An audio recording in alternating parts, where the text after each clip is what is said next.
Welcome to Class 13 for Hebrew Exegesis, BRITE Old Testament 506. It's hard to believe that we are here at our last lecture of the semester, but this is it. This is the end of the process, the end of our class, the end of what we were seeking to study. Hopefully by now you've understood most of the exegetical process. We just have a couple things to follow up with in this lecture, just to make sure that we cross our T's and dot our I's, and make sure that we've covered everything there is to cover within exegesis. But hopefully you feel prepared to do exegesis and have been able to apply what you have learned in these lectures to your final paper. Just a reminder of all the pieces that we have covered so far. We have talked about the historical background of the text. We've talked about the genre of the text. We've talked about the text itself and examining critically what the text is supposed to be in the original manuscripts. We've talked about the semantics of the text, looking at the definitions of words. We've talked about constructing the text and the syntax of the words and how the words relate to one another. We've talked about analysis of the structure, diagramming the text, and seeing how the different parts of the verse and the paragraph hang together. We've talked about the historical context, and in just a moment we'll talk a little bit more about the textual context. But now we're on the exegetical analysis, actually interpreting the text. Interpretation of the text is not simply putting all the pieces together. However, you have to put all the pieces together in order to do exegesis. What I mean by that is that exegesis is not simply going through all the steps that we've gone through so far. Exegesis, though, assumes those steps. You have to do all of these steps in order to be able to properly exegete the text, but exegesis is actually interpreting the text. Next time, we'll also talk about commentary analysis, which is reading the scholarship to make sure that our exegesis of the text is in line with the other scholarship that is available. Doesn't always mean that it will be. In some cases, we might actually have a more unique approach to the text, which might even be more correct than other people's interpretation. But it is still a safeguard to make sure that we're not too off base when going through the exegetical process. But for now, we're going to be looking at the exegetical analysis of the text and how exactly we interpret the text in light of all these pieces. If you remember from our last lecture, we said that exegesis and the aim to determine what a text means can often be boiled down into three questions. Again, these three questions are not necessarily exhaustive. This is not a scientific process in terms of finding meaning, but we do need to look at what the text says, and then we need to ask ourselves why the text says what it says, but then also look at what the text does not say and why the text does not say what it does not say. This also means, when we talk about what the text does not say, that we're careful not to inject meaning using eisegesis, injecting meaning into a text where it does not belong. For instance, suggesting that Mahlon and Chilion were killed in the book of Ruth because they went to Moab as sojourners. The text does not say that. However, sometimes the text leaves things out, a process that we called gapping. Sometimes the text will leave out something that we would expect. And we have to ask ourselves, why did the text not put that in? Or another question, why did the text not say what we would naturally expect the text to say in order to make the point that the author is making? This might nuance the point that the author is making, but it might also give us pause as we consider whether or not this is actually the point that the author is making. For instance, in Genesis chapter 2, we read that God rested after he had finished creating. Now, in the ancient Near East, gods would often, at least within the creation epics, cosmologies, they would take up residence within a temple, resting in the temple that they had created. It is logical then to assume, at least in Genesis 1 and 2, that God has been creating a cosmological temple, and he is now resting in that temple with his people. However, the text does not say that, so we need to tread carefully as we're assuming that that's what the text is implying. Now, fortunately, we have other indications from elsewhere in Scripture that this is indeed the case, but we need to be careful as we consider what exactly the point Genesis 1 and 2 are making, rather than what the rest of Scripture is making using Genesis 1 and 2. Again, this is an instance where the text does not say that, so we need to be careful of going too far in terms of determining meaning. However, in other places, the text does say that this is what God is doing, that God is taking up habitation within his temple with his people. For instance, the rest of Genesis chapter 2, where God uses priestly language to describe the role of Adam in the Garden of Eden. So we have a good foundation here to make that claim, But again, we need to be careful. What does the text say? Why does the text say it? What does the text not say? And why does the text not say it? Also keeping in mind the difference between prescriptive and descriptive. Just because something is described doesn't mean the point is that we should all do that. Prescriptive texts actually say do something. A descriptive text simply says someone did something. That doesn't mean that we're supposed to copy it. Our process of exegesis is complicated by the fact that there are layers of meaning. There is a main point to the text, perhaps the reason why the author was writing, and this is what we're trying to determine first and foremost as we're examining a text of Scripture. However, there are also underlying aims, not just the reason for writing, but the application that the writer of the text wishes to see the people at whom he's writing put into practice. For instance, in Jeremiah 29, God says, "I know the plans I have for you, plans to prosper you and give you hope." The main point there is encouragement. God is going to prosper them. However, the underlying aim, as the rest of Jeremiah 29 explains, is found in the letter that Jeremiah writes to the exiles, that the exiles that are in Babylon from Israel are supposed to pursue the good of Babylon, that they're supposed to actually realize that they're going to be living in Babylon for some 70 years, and they should work to make Babylon a better place by living there. So there is an underlying aim as well as a reason for writing.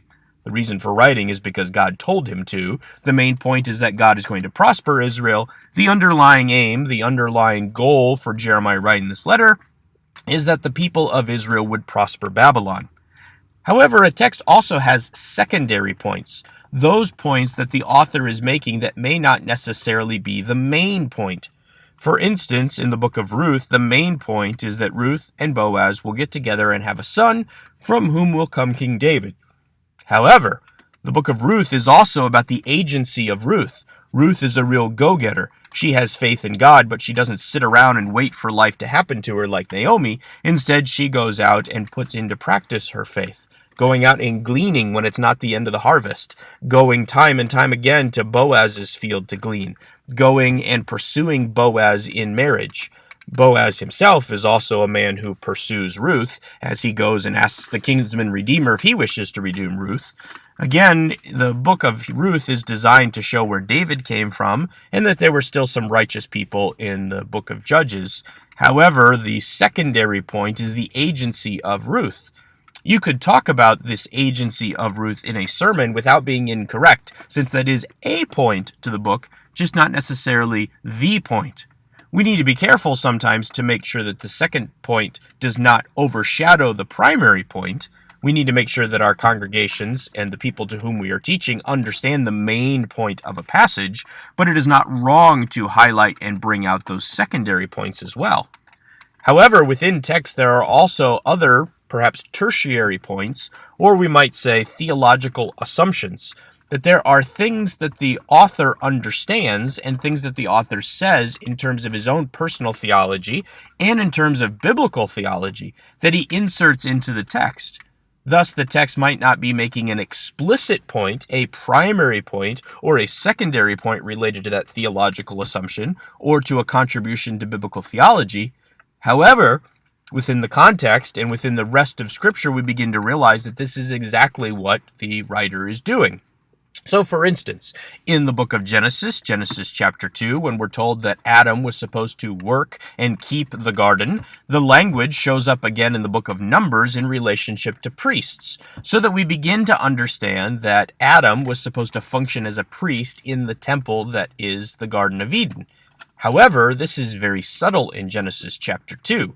It appears, though, especially since Moses is the author of both Genesis 2 and Numbers, that this was Moses' theological assumption, and that he uses this sort of language not to explicitly make Adam seem like a priest, but to hint at the fact that Adam was supposed to function like a priest, something that is progressively revealed throughout the rest of the Pentateuch. Thus, we have theological assumptions on the behalf of authors. Authors understood things that we may not, and they may assume that we understand them, or they may be subtly hinting at them, so that we can use these texts in order to make these tertiary points when they're combined with other texts, giving contributions to biblical theology, such as the biblical theology of the temple or of the priesthood, but also understanding that this is not the main point. The main point of Genesis chapter 2 was that Adam had responsibilities, perhaps to guard, if we translate keep that way, which he immediately does not because he doesn't guard Eve from the talking serpent. So thus we see a failure on the part of Adam. That is the main point of Genesis 2 and 3. However, we can emphasize that tertiary point as we understand what Adam is supposed to be and the role he's supposed to fill as the priest, pointing us ahead, obviously, to Christ. Some of these biblical theology contributions and theological assumptions are tied specifically to Jesus Christ. These are not wrong, we just need to remember that they are not the main point.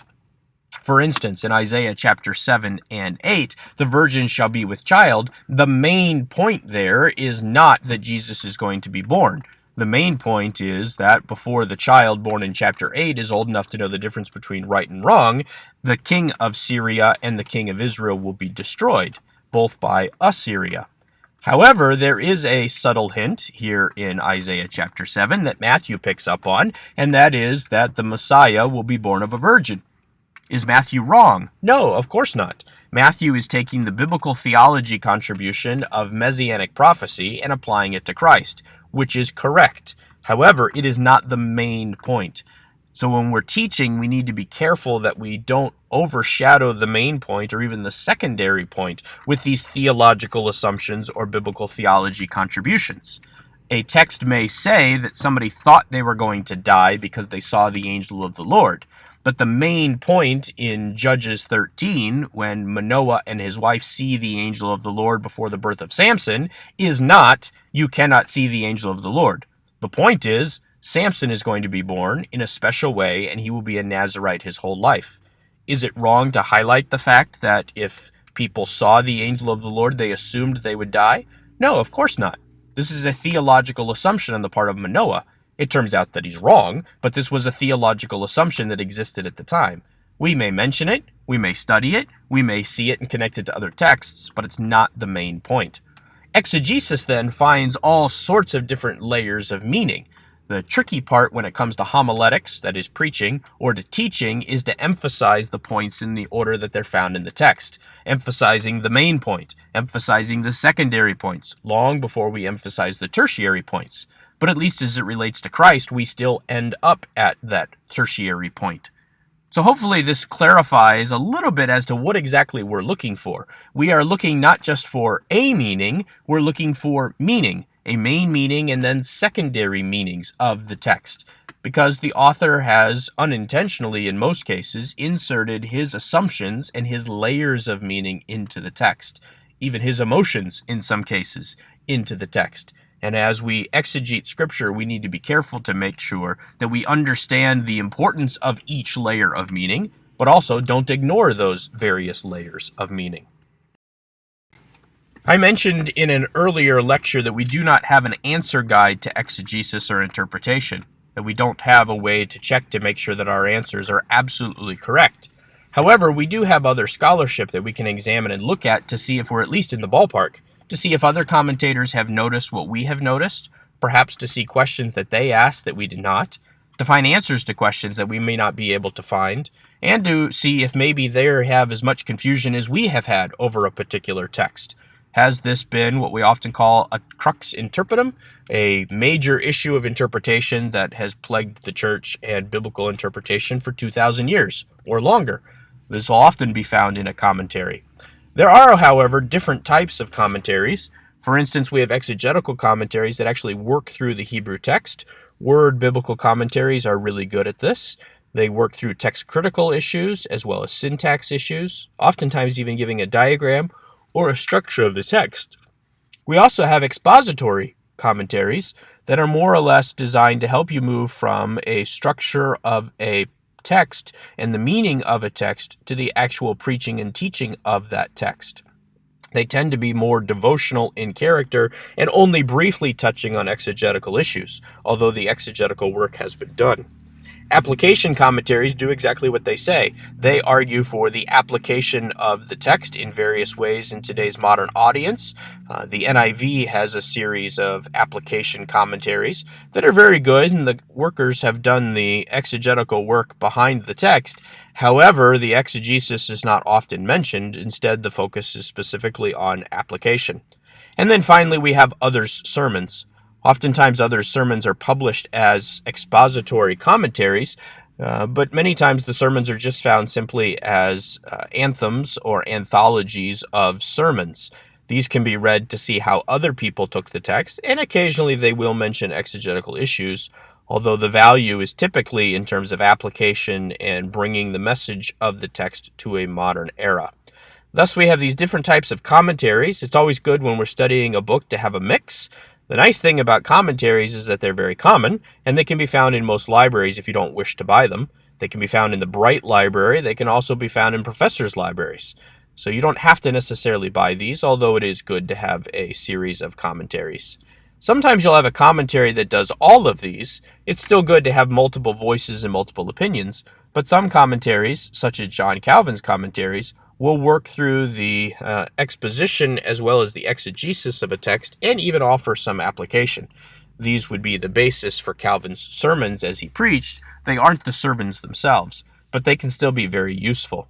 Sometimes it's good to get a whole series of commentaries, although you might wish to pick and choose since some commentaries, even within a series, are better than others. Hopefully, though, this gives you some guidance in terms of what research needs to be done after you have finished studying the text, just to examine your interpretation and make sure that it has not run too far afield. That doesn't mean that we have to agree with everything that a commentator says, but it should cause us to proceed with caution if we realize that no commentator agrees with our interpretation. They may not flat out agree, but if no one mentions it, we might need to consider whether or not we are correct. It doesn't mean that we're incorrect. We may indeed be correct in our interpretation, but it should at least cause us some pause and cause us to consider our exegetical process and our interpretation if no one else has that same interpretation. Well, that brings us to the end of this lecture and to the end of a semester. I hope that you feel prepared to do exegesis and that each of the steps in the exegetical process has made sense to you. Again, remembering that the exegetical process is not simply a combination of all the pieces, but is actually considering the meaning of a text. What did the author say and why did he say it? Or why did he not say it? Again, remembering those various layers of meaning. And then, as the final piece, examining commentators to make sure that we're in the right ballpark as we examine the text. Again, I hope that it's been a great semester and that you have learned a lot. And I look forward to reading your papers in the weeks to come.